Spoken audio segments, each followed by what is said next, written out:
My mother-in-law showed up to our honeymoon suite, banged on the door, and screamed, "I'm coming in."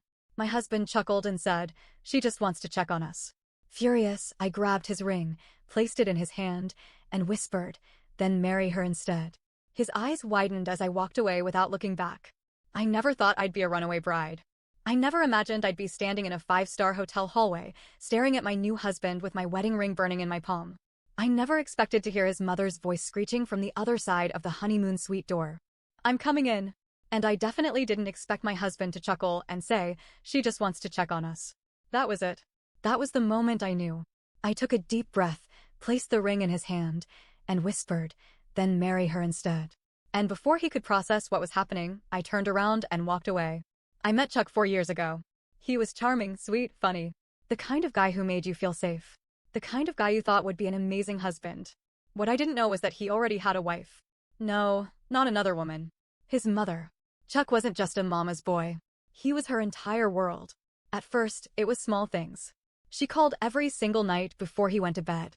She had a key to his apartment and would show up unannounced just to tidy up.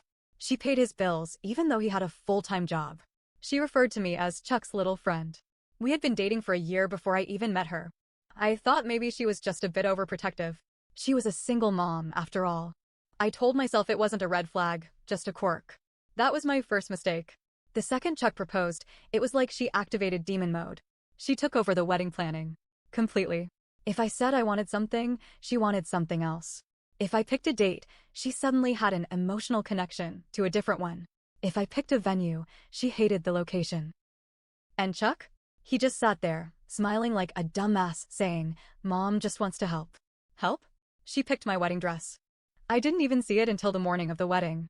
She called the caterer behind my back and changed the menu. She rearranged the seating chart so she could sit next to Chuck at the altar. At one point, she actually said, "This wedding isn't just about you two, it's about our family."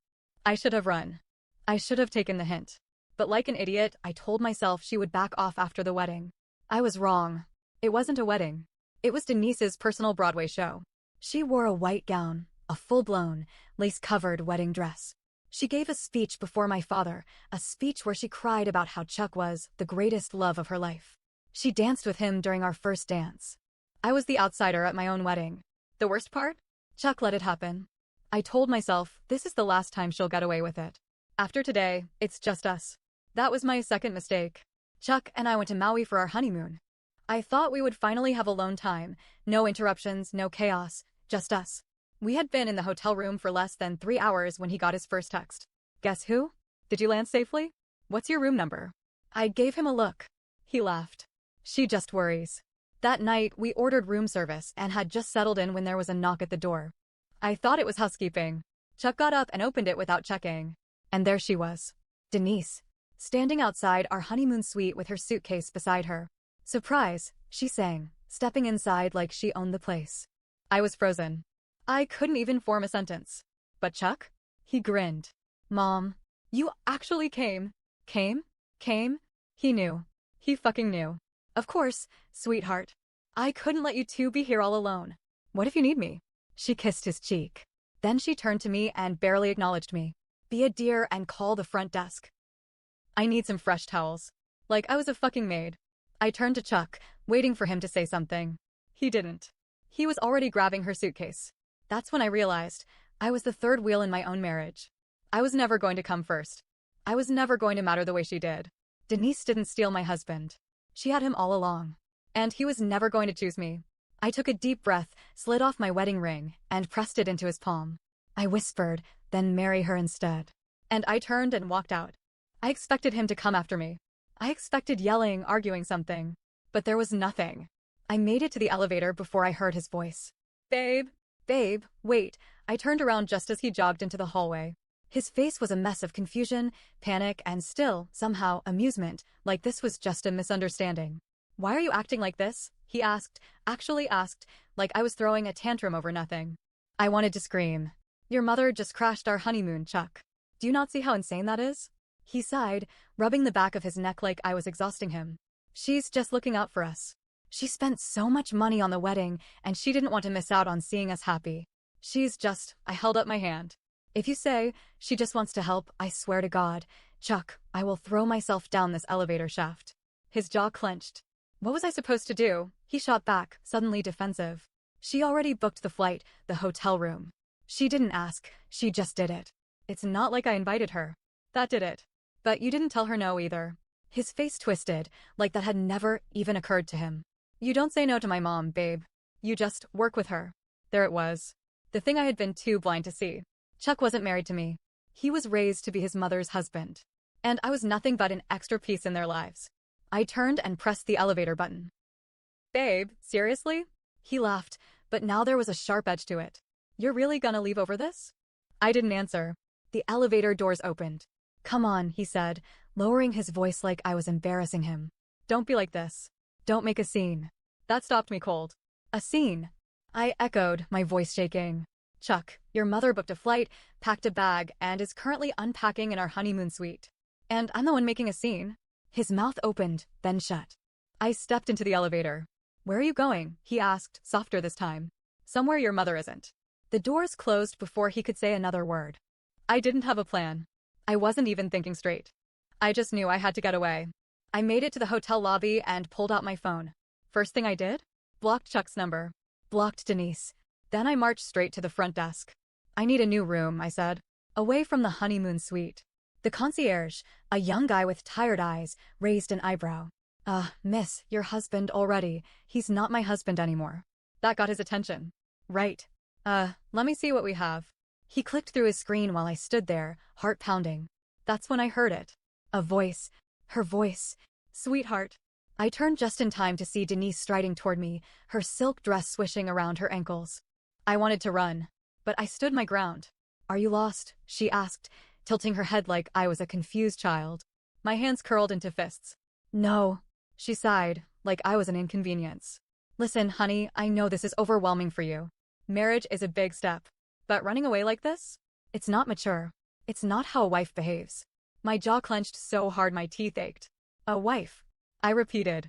A wife to who, Denise? You? Because it sure as hell isn't to Chuck. Her lips pursed. You are being dramatic. I almost laughed.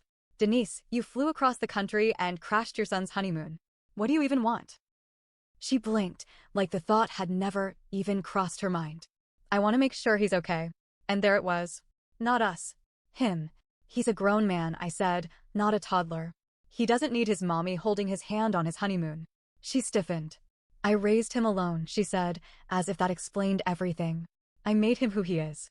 I won't just be tossed aside because some girl decided she wanted to play house with him. That made me see red. Play house. I echoed, voice shaking. You think I married Chuck to play house? Do you even know what marriage is, Denise? Because it sure as hell isn't the weird, clingy relationship you have with your son. Her face went cold. Watch yourself, dear, she said, her voice like ice. You don't want to turn Chuck against you. I almost choked. You think Chuck will pick you over me? I asked. You really think that's a threat? Because let me tell you something, Denise, Chuck has never been mine. He's always been yours. Her eyes narrowed. You're acting like a child, she said. Go upstairs, apologize to my son, and act like a proper wife. Or don't bother coming back at all. I felt lightheaded. Because I finally understood. Denise didn't just want to be involved. She wanted to be in control. And Chuck? He let her. I inhaled deeply, steadying my voice. You're right. She smiled, thinking she had won. Then I added, I'm not coming back at all. And I turned my back on her. I walked away from Denise, my pulse pounding in my ears. I wasn't scared. I was done. I had made my choice. But as I reached the front desk, the concierge looked up, hesitating. Miss? There's a problem. I exhaled sharply. What now? He glanced at the computer screen. Your room reservation has been canceled. My stomach dropped. What do you mean, canceled? He cleared his throat. It looks like your husband called ahead. He said you wouldn't be needing it. I gripped the edge of the counter, seeing red all over again. Chuck. He was trying to trap me. Fine, I said, forcing my voice to stay steady. I'll book another one. The concierge winced. I'm sorry, but the hotel is completely booked. I stared at him. No. Yes, ma'am. It's peak season. I felt sick. Denise's smug voice rang in my ears. Go upstairs, apologize to my son, and act like a proper wife. Or don't bother coming back at all. This wasn't just Chuck being stupid. This was Denise's plan all along. She was cutting off my exits. And I had nowhere to go. I needed a plan. I grabbed my phone, my fingers shaking as I typed out a message. But then I realized Chuck had control over our accounts. The credit card? His name was first. The flight home? Booked through his account. My entire honeymoon was tied to him. I checked my bank account. My personal card had just enough for a last-minute flight, but not a decent hotel. Which meant I had two choices. 1. Go back upstairs, let Denise win, and let this marriage destroy me. 2. Find another way out. I wasn't going back. I turned on my heel and walked out of the hotel. I ordered an Uber straight to the airport. I didn't have a ticket yet, but I didn't care. I just needed out. As I got in the car, I felt my phone vibrate. Chuck. 23 missed calls. I ignored them. Then, a message popped up from an unknown number. Denise, don't make this worse for yourself. You're embarrassing us. I laughed. I actually laughed. She thought I cared. But just as I reached the airport, something caught my eye. A familiar figure standing outside. Chuck. And he wasn't alone. Denise was right beside him. They were waiting for me. My stomach turned. What the hell was going on? I told the driver to drop me at a different entrance, hoping to avoid them. But as soon as I stepped out, I heard Chuck's voice. Babe.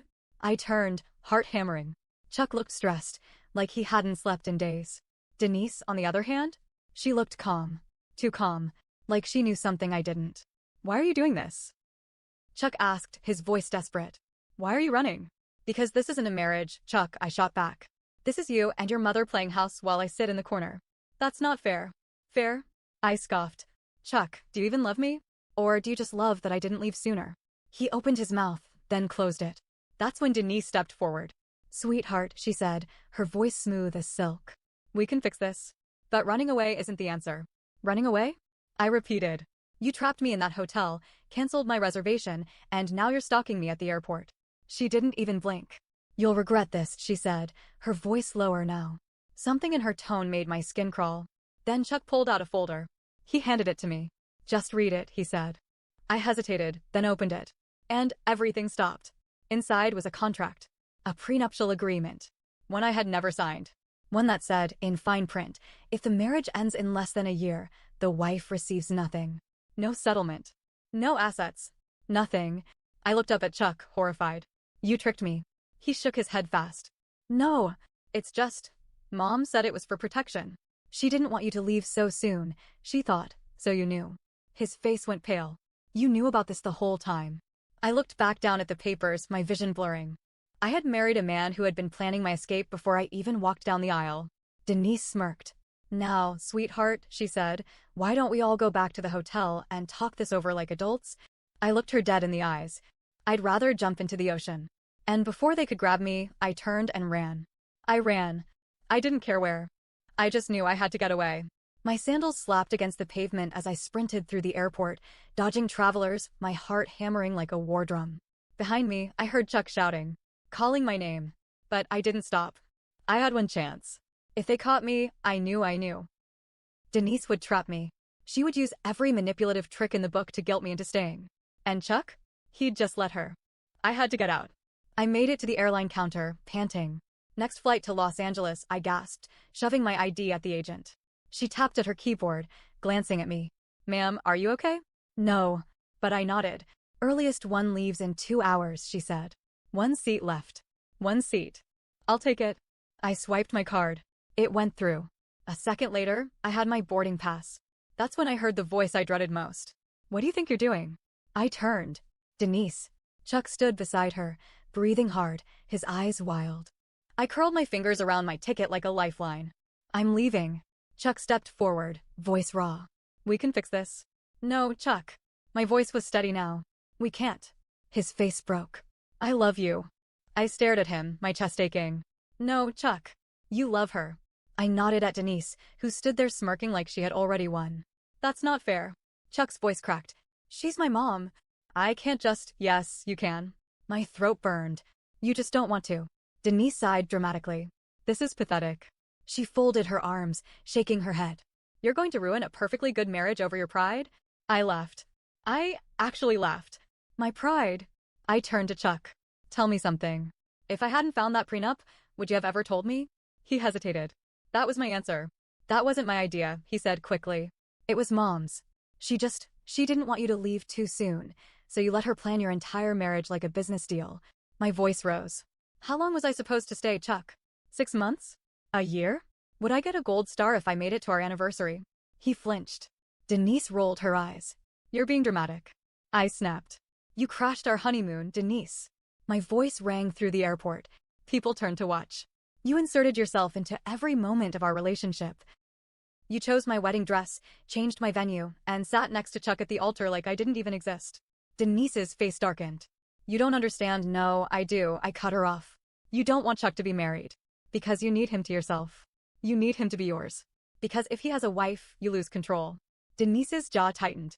Chuck swallowed hard, looking between us. I turned to him one last time. You had a choice, Chuck. And you made it. I just finally noticed. His eyes watered. Please don't do this, he whispered. I can change. My heart twisted. Because the worst part? I believed him. For 1 second, I actually believed he wanted to. But then I saw Denise. Saw the way she stared at me, waiting. Waiting for him to choose. And I knew he never would. I stepped back. Goodbye, Chuck. His face collapsed. Denise exhaled sharply, annoyed. Well, this was a waste of time. Chuck turned to her, his expression breaking apart, and for the first time I saw it. Hurt. Betrayal. Because he finally realized it too. This whole time, Denise hadn't been fighting for his happiness. She had been fighting for control. Mom, he said, his voice barely above a whisper.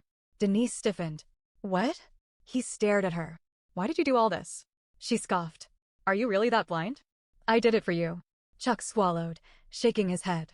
No, you did it for you. Denise's face went pale. For 1 second, she lost her composure. But then, she hardened. You're just upset, she said coldly. You'll see things my way soon enough. And then, she walked away. Just like that. Like we had never mattered at all. Chuck stood there, stunned, watching her disappear into the crowd. And that's when I realized. For the first time in his life, he was alone. I turned. I walked toward my gate, my chest aching, my hands trembling. I had lost my husband. But I had saved myself. And for the first time since the wedding, I felt free.